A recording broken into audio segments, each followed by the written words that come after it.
هلا وشلونكم حبايب قلب، عظم الله أجركم وجود الجميع. يا عمر انتو تعالى وياكم نسوي طريقة الزبدة.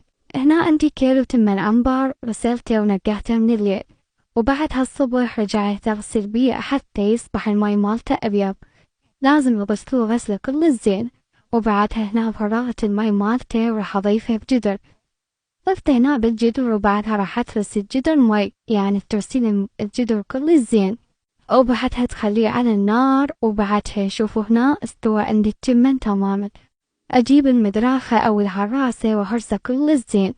انهرست عندي هنا التمن كل زين، وبعدها هنا ضفت لتر حليب، يعني باكيته بال1500، وبعدها أخلطهم كل زين وأضيف رشة ملح ورشة شكر يعني حسب الرغبة، وملون طعام هنا.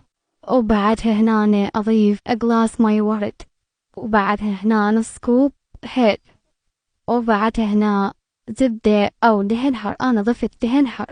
وبعدها هنا عندي لوز شرائح همسته حمسة زينة وهم ضفته، وبعدها نص كوب نشا كوب حليب نخلطهم خلطة زينة. هاي آخر شي نضيفهم وأضيفهم عزل، وصار عندي هنا القوام يجنن. علينا وعليكم ألف عافية. لا تنسونا باللايك والاشتراك، وأني محظورة حبايب أريد تفاعل كل زين.